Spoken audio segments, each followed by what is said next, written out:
ഗസയിൽ ഇസ്രായേൽ നടത്തുന്ന വംശഹത്യ തുടങ്ങിയിട്ട് 10 മാസം പിന്നിടുമ്പോൾ അവിടെ പൊലിഞ്ഞത് 40,000-ലേറെ ജീവനുകളാണ്. 2 വയസ്സിൽ താഴെയുള്ള 2100 ഫലസ്തീനി കുഞ്ഞുങ്ങളാണ് അതിൽ കൊല്ലപ്പെട്ടത്. കൊടും ക്രൂരതയിലൂടെ ഇസ്രായേൽ ഇതുവരെ കൊന്നൊടുക്കിയ കുഞ്ഞുങ്ങളുടെ ആകെ എണ്ണമാകട്ടെ 17,000-ഓളം വരും. ഇസ്രായേൽ നടത്തുന്ന ഹീനവും ക്രൂരവുമായ ആക്രമണത്തിന്റെ തെളിവാണ് ഈ മരണസംഖ്യ. ഈ കൊലപാതകങ്ങളുടെ തോത് ആധുനിക യുദ്ധങ്ങളുടെ ചരിത്രത്തിൽ തന്നെ വിരളമാണ്. ഗസയിലെ വീടുകൾ, കെട്ടിടങ്ങൾ, പാർപ്പിട സമുച്ചയങ്ങൾ, അഭയാർത്ഥി കേന്ദ്രങ്ങൾ തുടങ്ങിയവയെല്ലാം ഇസ്രായേൽ ബോംബാക്രമണത്തിൽ തകർത്തു.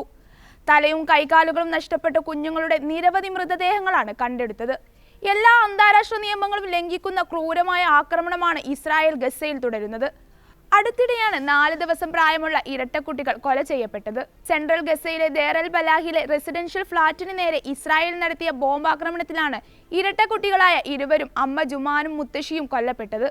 വെറും 4 ദിവസം മാത്രം പ്രായമായ ആ കുഞ്ഞുങ്ങളുടെ ജനന സർട്ടിഫിക്കറ്റ് വാങ്ങാനായി പുറത്തു പോയ പിതാവ് തിരിച്ചെത്തിയപ്പോൾ കണ്ടത് കുടുംബത്തിന്റെ ചേതനയറ്റ ശരീരങ്ങളാണ്. ഇസ്രായേൽ സൈന്യം ഗസയിലെ വീടുകളും അഭയാർത്ഥി കേന്ദ്രങ്ങളും ലക്ഷ്യമിടുന്നത് സ്ത്രീകളും കുട്ടികളും ഉൾപ്പെടെയുള്ള സാധാരണക്കാർ ഇവിടങ്ങളിൽ താമസിക്കുന്നുണ്ടെന്ന് അറിഞ്ഞു തന്നെയാണ്.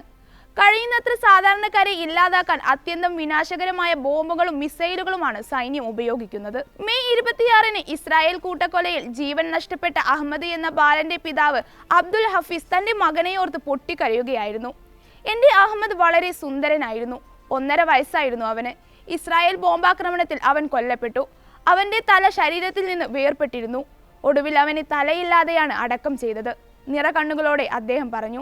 തെക്കൻ ഗസ മുനമ്പിനടുത്ത് പടിഞ്ഞാറൻ റഫയിലെ ബാർക്സാറ്റ് പ്രദേശത്തെ അഭയാർത്ഥി ക്യാമ്പുകൾ ലക്ഷ്യമാക്കി നടത്തിയ കൂട്ടക്കൊലയിലാണ് അഹമ്മദ് 3 സഹോദരന്മാരും അവരുടെ അമ്മയും കൊല്ലപ്പെട്ടത്. റഫയിലെ അൽസലാം പ്രദേശത്ത് ഇസ്രായേൽ നടത്തിയ വ്യോമാക്രമണത്തിൽ 6 മാസം പ്രായമുള്ള വിസാം നെയ്യും അബു അൻസ എന്ന ഇരട്ട കുഞ്ഞുങ്ങൾ കൊല്ലപ്പെട്ടതിന് ഏതാനും മാസങ്ങൾക്ക് ശേഷമാണ് പുതിയ നോവായി അഹമ്മദും യാത്രയായത്. വിസാം നെയ്യിമിനും അബു അൻസയ്ക്കുമൊപ്പം അവരുടെ പിതാവും മറ്റു 11 കുടുംബാംഗങ്ങളും കൊല്ലപ്പെട്ടിരുന്നു. 10 വർഷത്തെ കാത്തിരിപ്പിന് ശേഷം ലഭിച്ച കുഞ്ഞുങ്ങളെയാണ് തനിക്ക് നഷ്ടമായതെന്ന് മാതാവ് റാനിയ അബു അൻസ പറഞ്ഞിരുന്നു. ഭർത്താവും മക്കളും ഉൾപ്പെടെ മുഴുവൻ കുടുംബത്തെയും നഷ്ടപ്പെട്ടതിന്റെ തീരാവേദനയിലാണ് റാനിയ.